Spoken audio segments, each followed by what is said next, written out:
Nehruvian blunder, Nehru के समय में जो ब्लंडर हुआ था, इसके कारण कश्मीर को भुगतना पड़ा। मैं मान्यवर इस सदन में खड़ा रहकर आपके आसन के सामने जिम्मेदारी के साथ कहता हूं कि दो बड़ी गलतियां जो पंडित जवाहरलाल नेहरू के प्रधानमंत्री काल में हुई, उनके लिए गए निर्णयों से हुई। इसके कारण सालों तक कश्मीर ने सहन करना पड़ा। एक सबसे बड़ी गलती, जब हमारी सेना जीत रही थी, पंजाब का एरिया आते ही सीज फायर कर दिया गया और पाक ऑक्यूपाई कश्मीर का जन्म हुआ। अगर सीज फायर 3 दिन लेट होता तो पाक ऑक्यूपाई कश्मीर आज भारत का हिस्सा। एक मान्यवर, और दूसरा,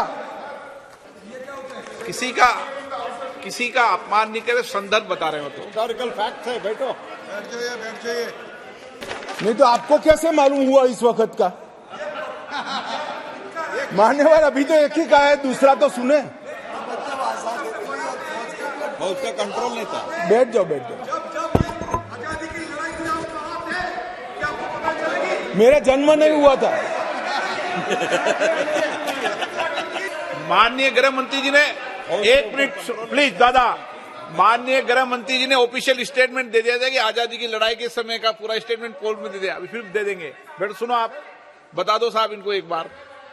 दूसरी गलती, दूसरा संदर्भ और कर दें आप। गलती नहीं, संदर्भ, सॉरी। मान्यवर, एक ही गलती बताने से इतना तिल मिला गया। नहीं, मैंने हटा दिया। मैं तो सिर्फ नहीं, ऐसा नहीं है। मैं सिर्फ 2 ही बताना चाहता हूं। एक, पूरा कश्मीर जीते बगैर सीज फायर कर लिया, और दूसरा, यूएन के अंदर हमारे मसले को ले जाने की बहुत बड़ी गलती की। मान्यवर, मैं एक कोट अनकोट पढ़ना चाहता हूं।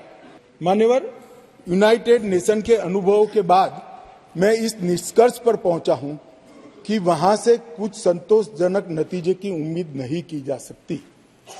मुझे यह एक अच्छा फैसला लगा, इनटू ब्रैकेट सीज फायर, मुझे यह एक अच्छा फैसला लगा, लेकिन इस मसले को ठीक से नहीं निपटा गया।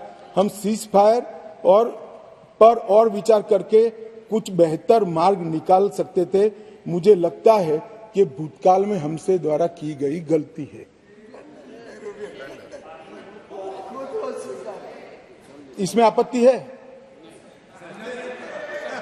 नहीं कर सकते, स्वयं जवाहरलाल नेहरू ने कहा है। अब मुझे क्या कह रहे हो? नेहरू ने स्वयं कहा है। मैं रेफरेंस भी दे देता हूं। Nehru memorial museum and library, Jawaharlal Nehru collection, JNSG 143 के अंदर स्वयं जवाहरलाल नेहरू का शेख अब्दुल्ला जी को लिखा हुआ पत्र की मेरी गलती थी।